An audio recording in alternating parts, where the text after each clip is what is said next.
Yararlanmadıq istisindən, gözümüz çıxdı tüstüsündən. Yazarı Həbib Sasanyan, Yakamoz. Düzənləyənlə səsləndirən Türk məqalələri. Rasional düşüncə tərzi hər bir şuurlu fərdin öz varlığını və həyat standartlarını daha təkmil bir model üzərində qurmaq cəhdinin təbii fundamentidir.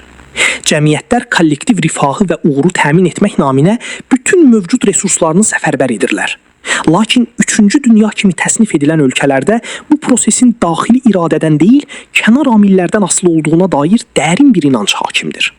Belə bir paradigma yaradılmışdır ki, qlobal geosiyasi idarəçiliyi əlində saxlayan qara qüvvələr bu xalqları daimi istismara, sömürgəçiliyə məruz qoymaq üçün uzunmüddətli strateji planlarını tətbiq edirlər. Bu determinist yanaşmaya görə yerli dinamikaların gücündən asılı olmayaraq mövcud status quo dəyişməz qalacaqdır. Sanki enerji, neft, hərbi sənaye, narkotrafik və təbii resurs kartelləri zərgər dəqiqliyi ilə hər bir geosiyasi addımı nəzarət altında saxlayırlar.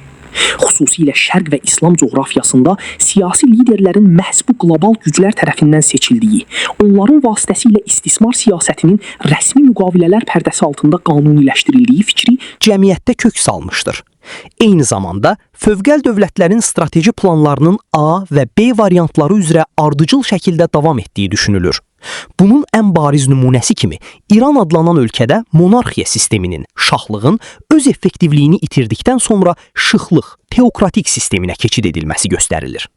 İndi isə teokratik hakimiyyət həm daxili auditoriyaya, həm də qərbdəki strateji müttəfiqlərinə qarşı idarə olunmaz həddə çatdıqda, beynəlxalq güclər çarəni yarım əsr öncə kütləvi üsyanla devrilmiş bir diktatorun oğlu vasitəsilə köhnə sistemi bərpa etməkdə görürlər.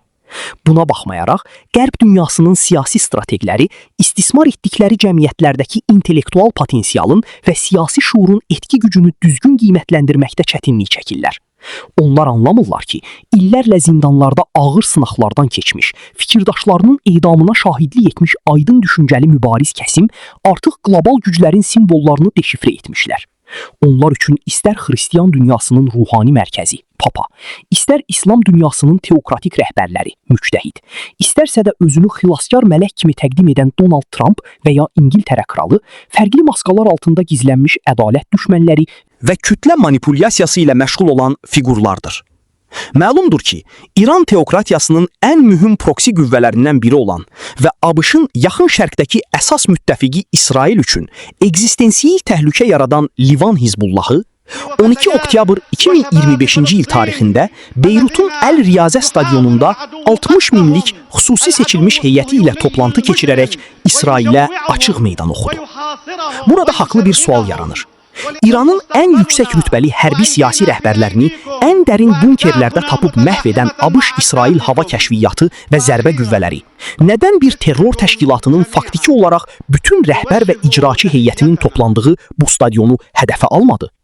Yaxud 12 günlük və 40 günlük hərbi qarşıdurmalarda İran hakimiyyətinin çöküş ərəfəsində olduğu ən zəif anında nədən müharibəni dayandırmaq əmri verildi?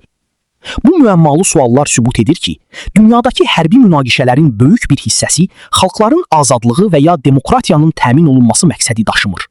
Əksinə, bu proseslər yuxarıda qeyd olunan kartellərin maliyyə maraqlarını qorumaq üçün qurulmuş siçan pişik oyunundan başqa bir şey deyildir. Bu fikrin ən konkret nümunəsi isə hazırda gündəmdə olan ikinci Riza Pəhləvi faktorudur. Hamıya məlumdur ki, ABŞ vətəndaşlığını qəbul edən bu şəxs həmin ölkənin qanunvericiliyinə uyğun olaraq bütün monarxik titullarından imtina edəcəyinə, ABŞ-ın milli mənafeylərini qoruyacağına və lazım gələrsə Amerika düşmənlərinə qarşı silahlı mübarizə aparacağına dair and içmişdir. Belə olan halda, əhalisinin 50%-dən çoxunu türklərin təşkil etdiyi bir coğrafiyada yenidən öz əcdadlarının anti-türk siyasətini bərpa etmək istəyən və ABŞ qanunlarına zidd olaraq şahlıq iddiası sürən bir şəxs niyə mühakimə olunmur? Nəticə etibarı ilə İran coğrafiyasında yaşayan millətlər, xüsusilə də çoxluqda olduğu halda etnik azlıq kimi təqdim edilən türk milləti dərk edir ki, bu mübarizə bir nəsil davası deyil, birbaşa sahiblik və mənafe davasıdır. Bunun üçün də hələ də var Trumpa və onun İran xalqının qurtarıcı mələyi olacağına inananlara bu yazımın başlığı yararlanmadıq istisindən gözümüz çıxdı tüstüsündəni bir daha xatırladıram.